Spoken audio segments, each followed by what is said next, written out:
In today's presentation, we will dive into the world of independent contracting, exploring the key differences between two important contracting models, bilateral and trilateral agreements. Whether you are an independent contractor, a business, or someone looking to understand the dynamics of these agreements, we will break down the structures, benefits, and challenges associated with each approach. By the end, you will have a clearer understanding of how these models operate and how they impact both contractors and the businesses they work with. Let's get started.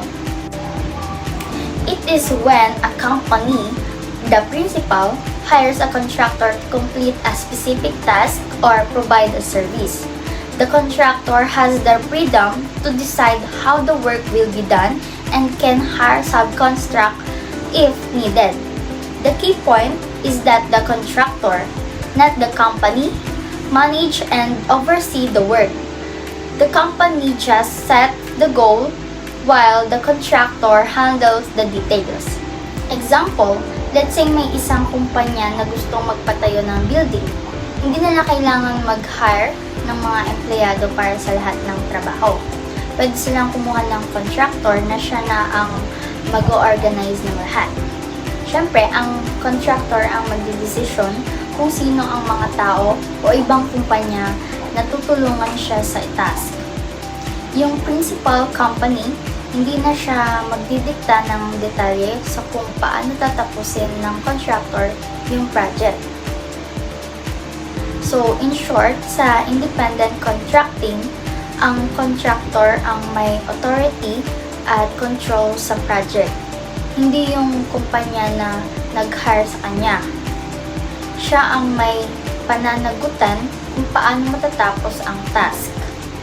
Sa ilalim ng Article 106 ng Labor Code at Department Order No. 174207 ng DOLE, ang trilateral relationship ay umiiral kapag may tatlong party sa isang employment. Number 1 dyan is yung principal. Principal or client. This is the an entity or individual who engages a contractor to perform a specific job. Ito yung kumpanya o negosyo na nangangailangan ng workers. Number 2 is contractor or subcontractor. The independent entity that executes the contracted job or services. Ito naman yung agency na nagpo-provide ng workers. Number 3 is worker or employee. The individual directly engaged by the contractor to perform the required task. Sila yung mga manggagawa na nagtatrabaho para sa principal pero technically under ng contractor. Gobyerno ang nagre-regulate nito para masigurong hindi naabuso ang mga workers at may sapat silang benepisyo at karapatan. GR number 246892, sinabi ng Supreme Court na ang mga Lazada delivery riders ay regular employees, hindi lang basta independent contractors.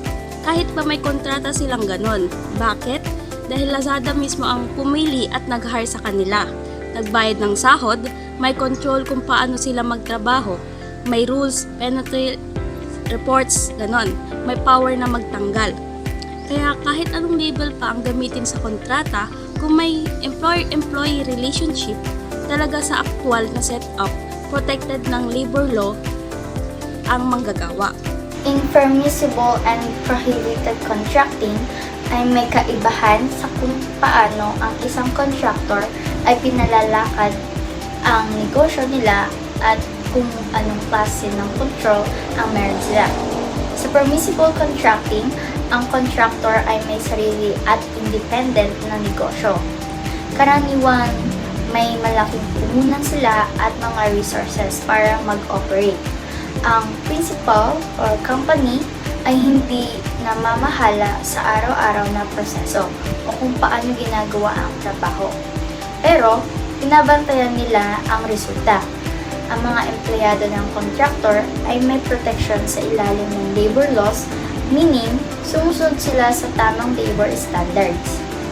Samantala, sa labor-only contracting, ito ay ipinagbabawal Ang contractor dito ay walang sapat na puhunan o kagamitan para maging independent. Ang mga empleyado nila ay ginagawa ang mga trabaho na directly connected sa main business ng principal. Ang pinakamalupit dito, hindi nila kayang kontrolin ang mga empleyado nila. Parang extension lang sila ng principal company. Kaya't hindi ito legal. In short, para maging valid o legal ang contracting, ang contractor ay kailangan may sapat na capital at control sa paraan kung paano gagawin ang trabaho. Hindi lang basta umaasa sa mga empleyado na kinukuha mula sa principal. So, in permissible contracting example, a company hires a registered security agency to provide security guards. The agency owns uniforms and equipment and manage the guards. So, in this case, yung company nag-hire ng security agency para mag-provide ng guards.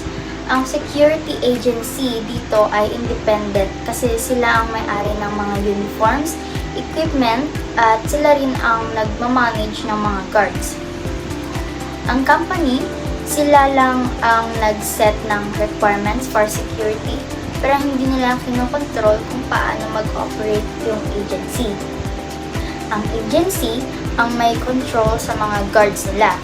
This is considered permissible contracting kasi ang agency may sariling capital, uniforms, and equipment at sila ang may control sa trabaho.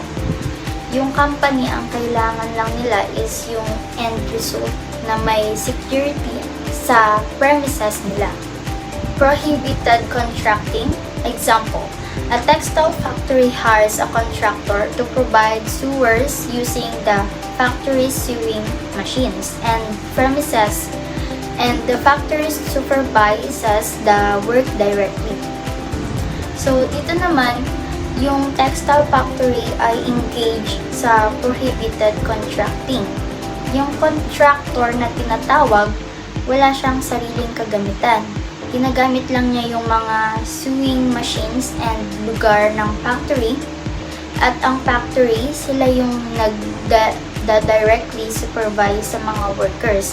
Meaning, hindi kontrolado ng contractor kung paano ginagawa yung trabaho. This is labor-only contracting, which is illegal. Ang contractor dito parang isang middleman lang na nagbibigay ng labor, pero walang real control over the work. Ang mga workers nila ay directly working for the factory, kaya consider itong illegal. Case example, San Miguel Corporation versus MAERC Integrated Services Incorporation GR number 144672-2003. And CS ruled the contractor was legitimate due to investment in tools and independence. Summary case ng GR number 144672 July 16, 2003. Ang case ay tungkol sa isang labor dispute kung saan tinanong kung ang relationship ng mga workers at ng kumpanya ay bilang independent contractor o regular na empleyado. Yung mga workers ay hired ng contractor na nagpo-provide ng manpower services sa company. Pero, ang mga workers ay directly supervised ng company, gumagamit ng mga kagamitan at tools ng company, at gumagawa ng trabaho na directly related sa core business ng company. Wala ring substantial capital ang contractor at hindi nila kinokontrol ang work methods ng mga workers. Kaya, nag-decide ang Supreme Court na ang setup ay labor-only contracting na ipinagbabawal ng labor laws. Dahil walang sapat na capital ang contractor at hindi sila may control sa mga workers, tinitreat ang workers bilang direct employees ng kumpanya kahit hired sila ng contractor. So, ang case na ito ay example ng prohibited contracting Kasi ang contractor ay walang substantial capital at parang middleman lang sila para mag-provide ng labor. Ang kumpanya mismo ang nagda-directly supervise sa mga workers at yung task nila ay directly connected sa main business ng company or the manufacturing. Fit ito sa definition ng labor-only contracting kung saan hindi kontrolado ng contractor ang work at hindi sila ang may sapat na resources kaya technically ang mga workers ay mga empleyado ng company. Kapag ikaw ay subcontracted employee, ibig sabihin hired ka ng isang subcontractor or agency, pero nagtrabaho ka para sa isang principal company. Halimbawa yung mga malaking negosyo. Kahit hindi ikaw direktang empleyado ng principal, may mga karapatan ka pa rin sa ilalim ng batas. Halimbawa ng karapatan ng employee. Una dyan is sahod at benepisyo. Dapat makuha mo ang minimum wage, 13-month pay at leave benefits kahit galing ka sa agency. Pangalawa is protection sa trabaho. Hindi ka pwedeng tanggalin basta-basta at dapat ligtas ang workplace mo. Number 3 is yung right to claim. Kung hindi ka bayaran ng contractor, pwedeng managot ang principal company. Rights of subcontracted employees. Una dyan is yung solidary liability. The principal is jointly and severally liable with the contractor or subcontractor for unpaid wages and other benefits owed to the employees to the extent of the work performed.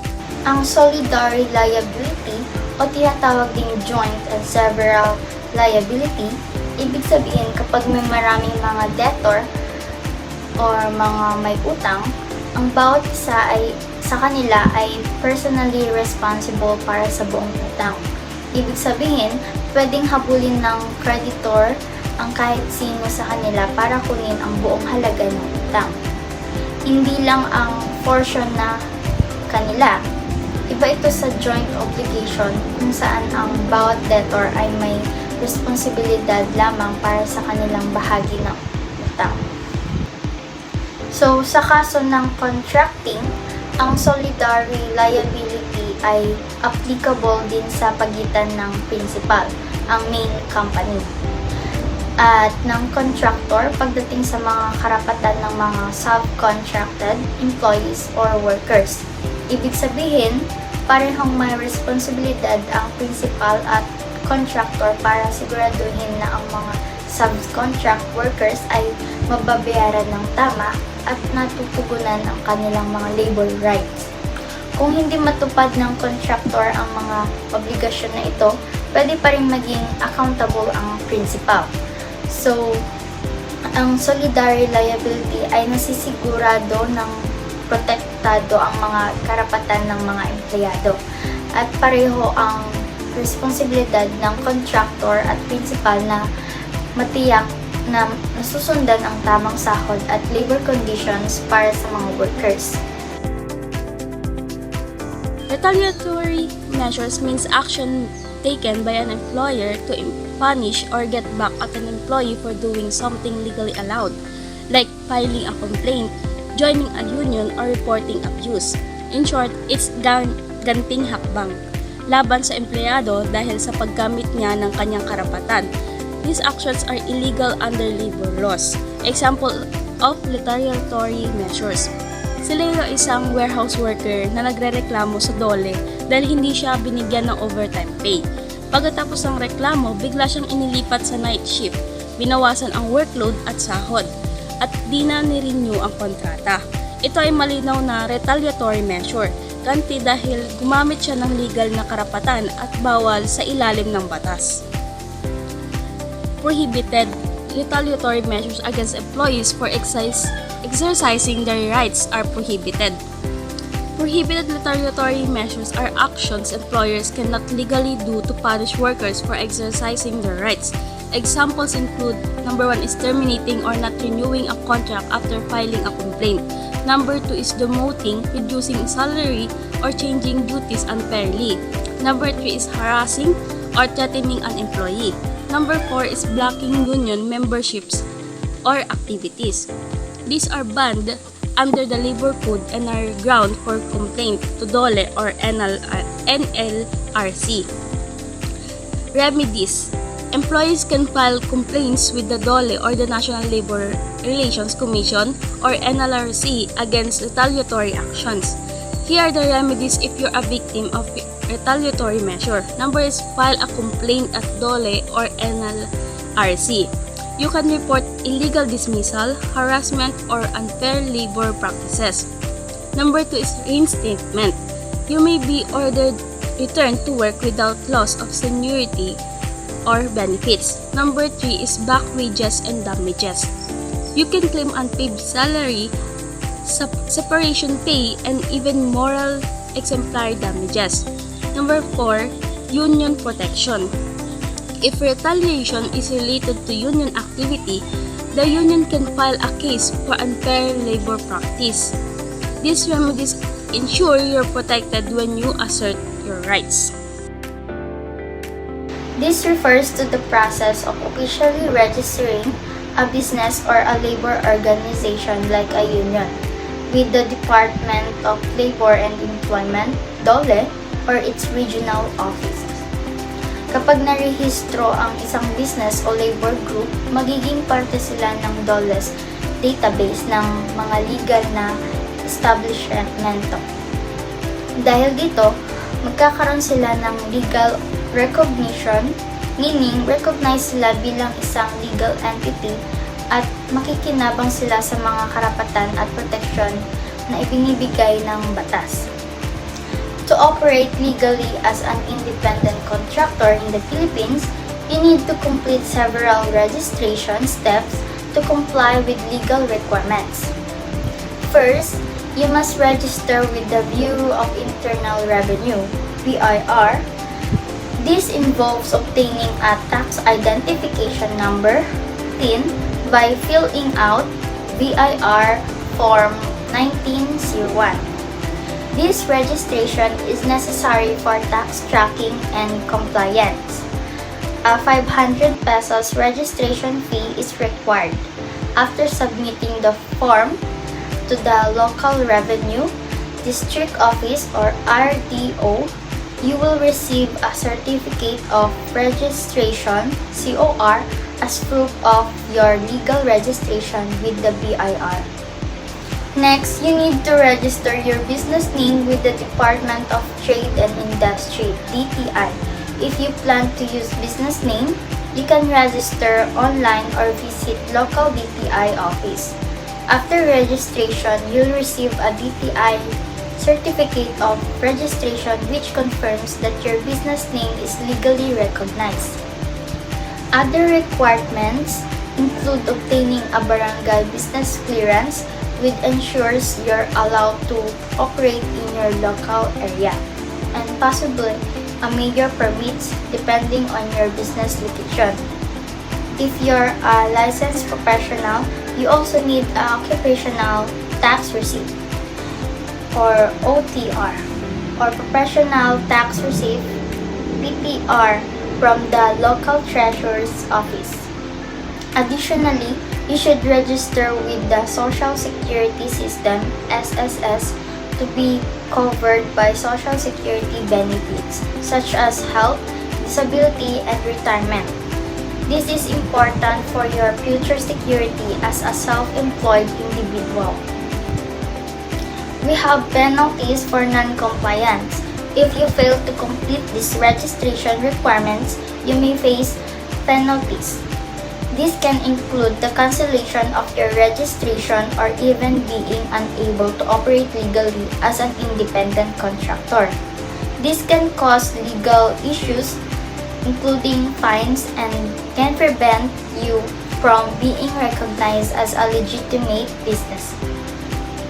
Ensuring you follow all the required steps avoids these penalties and keeps you compliant with labor and tax laws. In summary, by completing these registrations, you ensure your business is legally recognized and you avoid penalties that could affect your ability to operate.